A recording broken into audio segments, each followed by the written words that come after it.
Hey guys, what is up? It is the Fast Break Report here, bringing you guys another vlog. So it's that time of year again. All defensive teams have gotten announced, and once again, Pacers fans are pissed off because Myles Turner wasn't on the list. And I honestly am getting tired of making these videos. I really am. I think this is like the second or third one I've made, but Myles Turner was left off the list. And so that has led to 8 points in 9 seconds putting out news articles telling Pacers fans that he got snubbed. Well, hate to break it to you, but he didn't. He did not get snubbed. In fact, Myles Turner had the second worst defensive win shares rating of his entire career this year. And last year it was even worse at 1.4.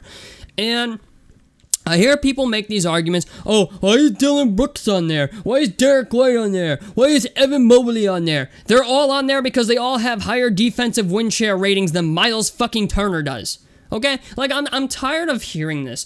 I am so tired of people overrating Myles Turner like he's some great fucking defensive player when he's obviously not. Like, every time he plays against somebody in the top 10 in the NBA at the center position, he gets his fucking lunch eaten. Every single time. It's not like, oh, like he had one good game against Nikola Jokic in the beginning of the year. Nikola Jokic still outplayed him. You know, like, it's just like, I see people say these things, and they're like, oh, well, Myles blocks a lot of shots, so he should be in Defensive Player of the Year award candidacies and shit like that. No, he shouldn't. Like, I know people look at Dikembe Mutombo and they think like, oh, well, Dikembe Mutombo blocked a lot of shots and was a multiple-time Defensive Player of the Year award winner, so therefore, you know, Myles Turner should be the same thing. No, it shouldn't. Myles Turner was legitimately impacted winning more this year on the offensive end than he did on the defensive end. Like, his offensive win shares rating this year was 3.4. His defensive win shares rating this year was 2.0. So the guy that we all hail as, like, the fucking greatest defensive player on our team literally impacted winning on offense way more than defense when he's not really an offensive player.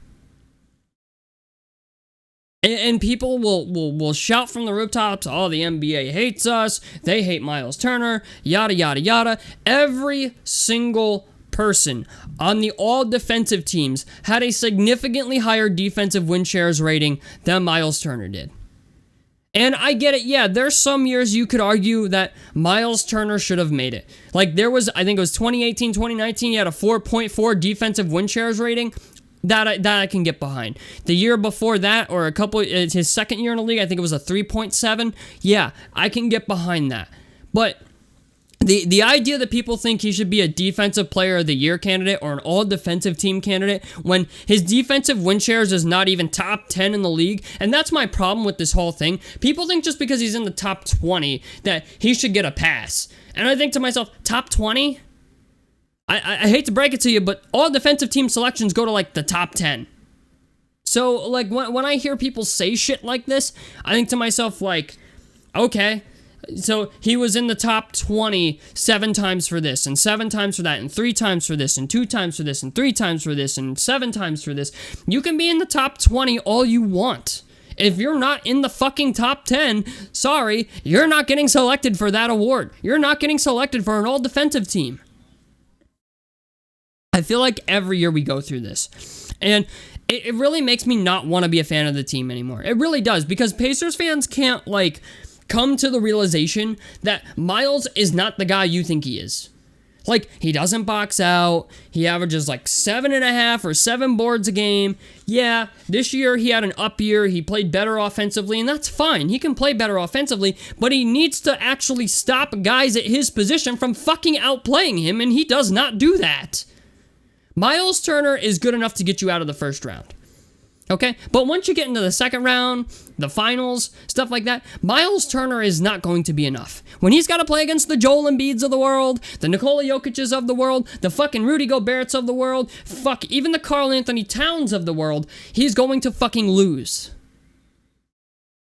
And everybody gets so offended by this shit. Oh, you don't like Myles Turner. Oh, he's my favorite player. Go fuck yourself. Listen, he's not that good. Alright? I've been saying it for God knows how long now. Okay? Because whenever he plays against somebody good, he shrinks in the moment. That's what I've noticed from Myles Turner since the time that we fucking drafted him. He shrinks in the big moments against good players.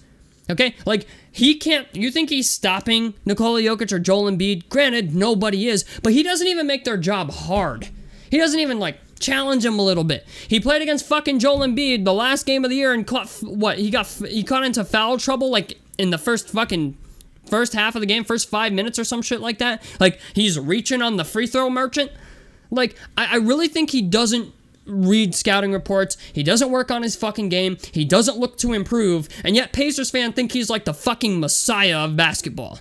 I don't understand that. Myles Turner has been the same fucking player for 7 years now. 7 years. And Pacers fans somehow still think he's some type of fucking unicorn player that is going to change things around. He is not. As a fan of the Indiana Pacers, I can tell you we need to move on from Myles Turner. Myles Turner, great enough to maybe get you out of the play-in tournament, good enough to maybe get you even out of the first round of the playoffs, but when you get into the second round, the finals, like the Eastern Conference finals, then you get into the NBA finals, he is not going to be enough. I liked our chances way better with Roy Hibbert, of all fucking people, than Myles Turner. At least Roy Hibbert wasn't afraid to put a fucking body on somebody. Myles Turner's like, I don't want to touch him. Free throws. Like, I'm sorry, but like, to me, and this is gonna sound offensive, but I don't care. To me, Myles Turner is a giant fucking pussy who does not like to play against people that are better than him. Oh yeah, I can play against fucking, who is it, Rudy Gobert, and I can score 30 points and grab 8 rebounds because I shoot fucking threes. Congratulations. While Rudy Gobert grabs a 15 and 15 on you and wins the fucking game. Like, it's just... He needs to stop players from doing shit, and he doesn't do that. He doesn't box out. He doesn't rebound very well. He's not good at using his body. He picks up blocks off of point guards, shooting guards, and small forwards going to the basket. I can't remember the last time I've seen Myles Turner block Joel Embiid or block Nikola Jokic. Like, he's had his highlights, but like, every time he plays against one of these guys who's like in the top 5 or the top 10, he gets his lunch eaten. Even against Steven Adams. Steven Adams, career-wise, has always outplayed Myles Turner. You can look it up if you don't believe me. Steven fucking Adams. So when I hear these arguments that people make, oh, you need to be in the Defensive Player of the Year award. He's an all-defensive team player. He's not. I'm telling you right now, he's not.